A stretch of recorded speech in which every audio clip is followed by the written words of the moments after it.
Now, many parents struggle to keep their children quiet when they're out and about, but Erin Griffiths' parents would be delighted to hear her making a noise. Erin suffers from selective mutism, a rare condition that affects an increasing number of children in Wales. They're happy to speak at home, but in other situations they become totally mute. Early diagnosis is crucial, but families say teachers can often miss the symptoms. Today they took their message to the Assembly. Here's our health correspondent, Elin Gwilym. Llanfarian Primary School outside Aberystwyth. It's a Monday morning. I wonder what you've been doing over the weekend. What have you been doing, Helena? Whilst the other pupils are happy to answer the teacher, one little girl will not. 15. 9-year-old Erin Griffith writes her answer on a whiteboard. She can't bear to hear her own voice. She will whisper to one little girl at the moment, and she does talk quietly to some members of staff, but not all. And the only thing that we are trying to do now is to try to get her accustomed to using her voice in a small group. And the progress is made in very, very small steps. To learn more about this condition, I visit Erin's home. Whilst little brother Owain is chatty, Erin remains silent. The reason Erin doesn't speak is because I'm here. In the presence of anybody outside her immediate family, Erin will not say a word. She feels literally her throat closing up and she feels she can't get the words out.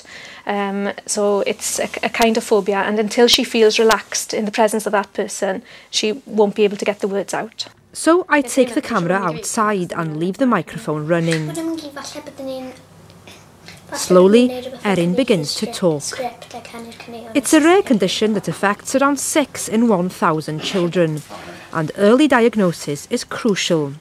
For Erin, it was left too late. To begin with, Erin was thought of as a stubborn child, and that she was just being awkward and that she needed discipline, which, of course, we now know was totally the opposite of what she needed. Today, the families took their message to the Assembly to tell Education Minister Jane Hutt that teachers need to be made more aware of the condition. We have to ensure that the message is disseminated throughout the education sector in Wales to ensure early diagnosis of the condition and appropriate treatment. And we have our guidelines, we have our close working relationships with the professionals, and indeed we have the opportunities, as we've had today, to hear from parents and young people at the sharp end. So I'm sure this is the start of widening awareness. For Erin, it's one step at a time, in the hope that one day she will break her silence. Well, with me now is Michael Jones, an education consultant who's been researching the condition and also working with Erin, haven't you? Now, first of all, can you tell us a little bit more about what selective mutism is and why can't children like Erin talk in certain situations? Well, the simplest way of looking at it is that it's a phobia. It's an extreme anxiety condition.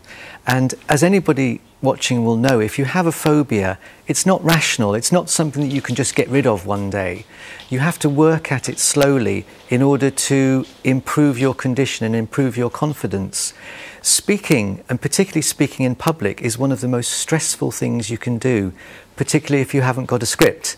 And so when children go to school, if they are very anxious, and most children with selective mutism tend to be a little bit more anxious than average children, they will straight away be put on the spot. The first thing they're asked to do is to answer their name.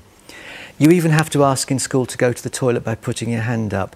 And these sort of situations can make some children very, very stressed indeed.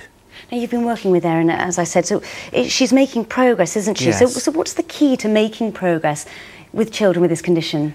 It's absolutely vital that the school and the family should work very closely together. Most importantly, people at school need to understand that children like Erin, although they can talk well at home, they cannot speak in school. They want to. Every day they go to school wanting to speak, but they feel a physical blockage, even though there's none there. So as soon as the school realise that children like Erin aren't being mischievous, they aren't being difficult, and that somebody who's a professional, who's had proper training, will say to them, this child is desperate to speak, and if everybody in the school can work together, 50% of the problem is going on the way to being solved. Everybody from the head teacher down to the mealtime supervisors, have to believe that the child wants to speak. Do many children go on to get over this phobia then? Well, if it's caught early, if you can get early diagnosis and if appropriate support is put in, yes, you can. However, the longer it goes on, particularly into secondary school, it can be an intractable problem. Michael, I know you were at the Assembly today, weren't Yes. you? Just tell me very briefly how that went. Well, it was very exciting because we had, as you saw in your report, some very top-level representatives of the Welsh Assembly Government who stressed that this was a very important area for them to look at. And I understand that the Welsh Assembly Government will be giving a lot of support to children like Erin. That is good news, Michael Jones. Thank you very much for talking to us this evening.